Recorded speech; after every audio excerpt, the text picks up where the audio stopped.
evening. Ira Epstein of Linn & Associates with your SPDR ETF wrap-up. And this wrap-up is for, what is today? Wednesday, the 9th of December 2020. Mind blank right there. We have a big day of economic data tomorrow. You've got the European Central Bank coming out 7:30 in the morning. The big question is, what is Ms. Lagarde going to do? I don't expect her to lower interest rates. They're already negative, but she could extend the relief program. She could add another 300 to 500 billion euro to it. Doesn't have to spend it, but it gives her ammunition. It's there in place, so that's one thing. We have the European Union summit that ends on Friday, and now it appears that Hungary and Poland have given their ground to get the budget done, and they might be able to get money done there. On Sunday night, we're going to hear what both sides of the European Union and the UK think. The meeting on Brexit ended tonight with nothing that we know of done, other than the two leaders are still far apart. That's what was said. They are going back to the respective parties to say what the other party said and see if they can find a common ground. If not, by Sunday, if they agree to break off the talks for the meantime, that means you end the year without a Brexit, which would be a surprise to me. I admit that. I thought that they would get it done. I'm seeing the odds are swinging. The longer you go, this is too long, and I get that. Then we have all the other news, of course, coming on with our COVID packages. So the FDA tomorrow, do they meet? Yes. Will the committees discuss this will be the Pfizer, not the AstraZeneca, the Pfizer-BioNTech, and does that get released by as early as this weekend with shots? Imagine what the news will look like Sunday night with everybody getting vaccines where they can give it. Hospitals are running out of space. I don't care if it's in Idaho, New Mexico, they are running out of space. They're telling you that they can't do anymore. In Illinois, we're at the point where the small hospitals, because we're a rural, once you leave the big city, they're out of space, and it just keeps getting worse. The numbers keep getting worse and worse. So that's where we're at. But there's a positive. If you look at the energy markets today, they had a huge build in the EIA stockpiles, almost 20 million barrels.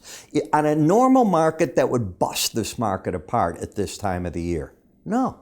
Yesterday we had the API number, which I thought was bearish at 9. I even said, boy, if you can get 5 million barrels out of the EIA, wouldn't they take that as bullish? They got 20 million.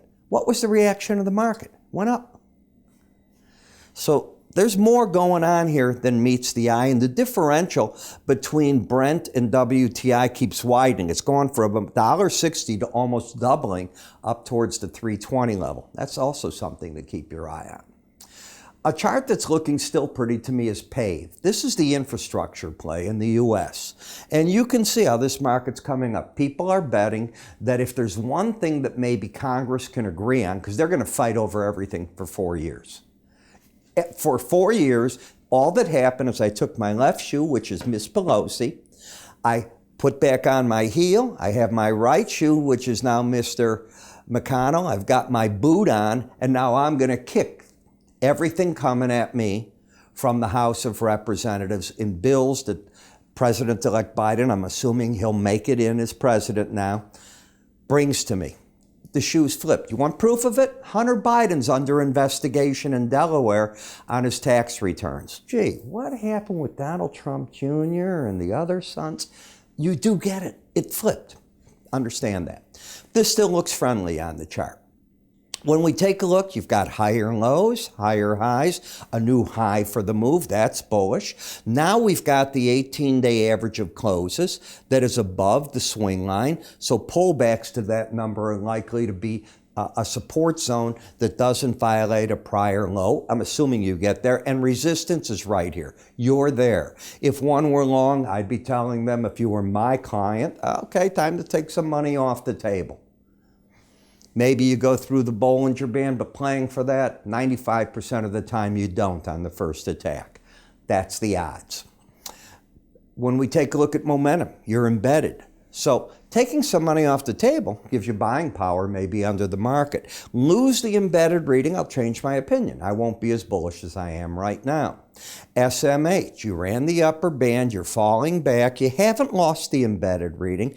Today we saw, the FANG stocks and techs got hurt. Everybody's rotating. Gee, December 10th, how many people are going to change their portfolios and do their window dressing now to avoid the end of the year play? I think a number of them. You're beginning that rotation.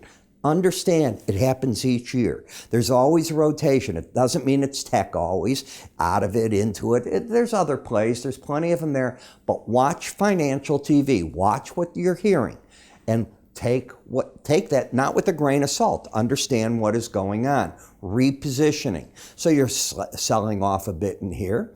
XLI, this is the industrial sector. This has still got good support. The chart's still bullish. Unfortunately, it's overbought. Should the market rally, I'd look for 90.12 as resistance. And to get back to the 18-day average, unfortunately, you'd break the pattern of higher lows, higher highs. It wouldn't turn it bearish, just wouldn't be bullish anymore.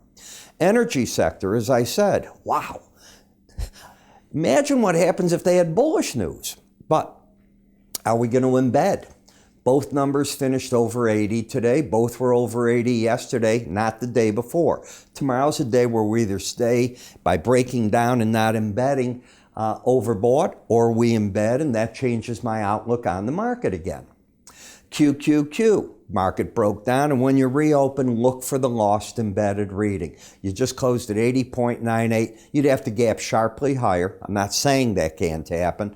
Watch the futures. Anything steady probably drops this to that part, and if you do it, you might be dropping back to that 18-day average to regroup. Now, if you look, you're seeing the rotation out of this, but the Dow still looks good, and the IWM still looks good. EFA, this is your emerging markets. Higher lows, higher highs. I don't know an analyst that doesn't want to own emerging markets. Now, the question is, what's an emerging market? I don't think an emerging market any longer is China. I think you're looking at Latin America, different areas like that. So keep that in your arsenal too. Higher lows, higher highs. As long as that's in place with an embedded reading, why not the 7304 target? GLD, as I said, this was a vertical rise. I had doubts that it was going to be able to get up into that resistance. It's pulled back. I expect it to churn now. Really not go anywhere. I'll be surprised if you get through these lows. I think you're going to be, trying to stay between here and the 200-day average, but I don't know. It's not trending. The gold miners, well, you got down to 35.01. So you broke through the support here. If you'll recall, the market had gotten itself getting into here, 58 reading, then a 70. So yesterday it was overbought on the close. Today you're correcting that, and in the process you've lost the trend. Go back to the drawing board on it. The market had no problem with the 200-day average. I'm surprised. It'll be one of these things that this was just slippage if it can get a higher close tomorrow. TLT, you now have a lower low, higher high. You also have an FOMC meeting next week. How do you want to position yourself? I don't think I want to touch it. Jamie Dimon, did you watch him on TV today? He wants no part of the bond market. So things you have to pay attention. These are the bright boys, the big boys, the Monahans. You know, you want to see what they say a lot. Doesn't mean they're right, but they get to see the whole bank operation. They're telling you what's going on. When you take a look at higher lows, higher highs on FXC, still an uptrend, but what happened? Oh, we're losing the embedded reading. And what's tomorrow? Gee, it just happened to be the night before the European Central Bank meeting. Come on, read what the pros do. And that's what I try to give you. You know, I think I'm a pro. I've been around this a long time. I've been a stockbroker, am a commodity broker, owned a stock firm, still own my commodity firm, done this. And what I try to bring in my charts, in what I do to my subscriber videos, is bring all my knowledge to you. So each day in the afternoon at approximately 4 o'clock, I start recording what I think of all these markets. I'm reviewing now nearly 40 charts at a time. And it's all the different sectors, both long-term and shorter term. During the week, it's daily charts. Weekend, I put out an edition that just covers the weekly charts, and then I mix them during the week for you. If I see something important, I don't have to stay on just the daily chart. The way I hit my chart, I can bring up 2 at a time. I'll bring up the weekly and the daily. If you haven't seen this, you might want to give it a try. $8.95 for the first 30 days. What do you have to lose? $8.95? Let's think of what a tick is on what you're trading. take a look at it.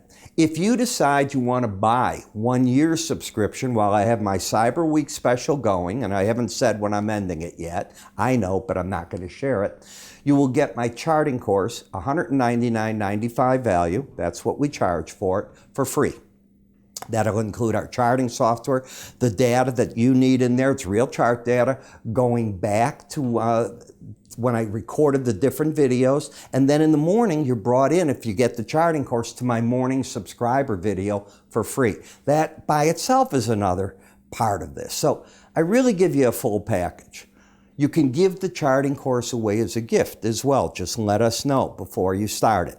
How do you get all this? You can either call my staff, they'll take care of it, or you can go to our website.